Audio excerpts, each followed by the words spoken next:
Jurassic World Rebirth is the latest installment in the prehistoric franchise, but does it capture the magic of the one that started it all? I'm Luke A. Fleming, and welcome to Luke Rates Movies. Right away, let's address the dinosaur in the room. The story stinks. There's way too much going on between the mercenaries' quest for life-saving dinosaur DNA and the intrepid family of sailors that shipwreck on the island. Not to mention the monstrous mutant dinosaurs, which felt like they were tacked on to the end of the film. The script would have been much tighter if they focused on just one plotline, preferably the one that hasn't been done already.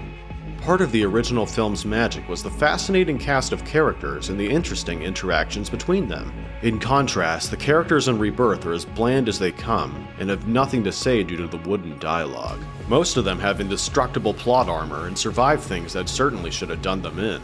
That destroys the suspense and makes for mindless action with no real bite. Story, 3 out of 10.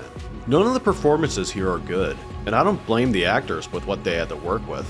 Scarlett Johansson is entirely unconvincing as a supposedly gritty soldier of fortune. In fact, she, and much of the other cast members, look bored out of their minds. The only decent role is Jonathan Bailey as the resident paleontologist. As for the action, it's mostly the same old tired predator-on-person carnage, which I've grown desensitized to after so many movies. The dinosaurs go to ridiculous lengths to kill these people, long after any real predator would give up the chase. The only notable one was the T-Rex river chase, which is actually based on a cut scene from the first Jurassic Park. Fitting that the best part of the movie came from a better one scrap heap. Performances, 3 out of 10.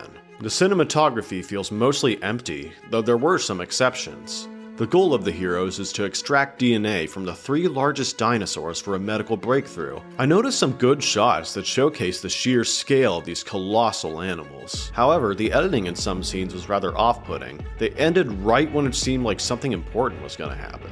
To give credit where credit is due, the dinosaurs themselves look very convincing, thanks to the painstaking efforts of the visual effects team. Visuals, 5 out of 10. This film takes place years after the previous installment, in a world where the dinosaurs are almost extinct again due to the modern environment. However, the production design portrays such a changing world inadequately. It doesn't feel nearly as lived in as it should. Furthermore, the latest flavor of Frankensaurus, the Distortus Rex, is not at all terrifying.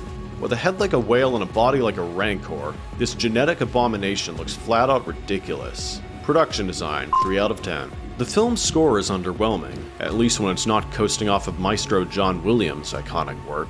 As for the sound design of the dinosaurs, it just doesn't hold a candle to the jaw-dropping effects of the original film. Audio, 4 out of 10. I have to admit my biases here. Jurassic Park is my favorite film of all time. But it's a film that works best on its own, and every unimaginative sequel, reboot, and rehash chips away at my patience. If the franchise keeps retreading old cliches to try and recapture the magic, then it really does deserve to go extinct. This one barely ekes out at 2 stars out of 5. Thank you for watching. If you enjoyed this video, please like and subscribe to my channel for more upcoming reviews. Have a 5-star day.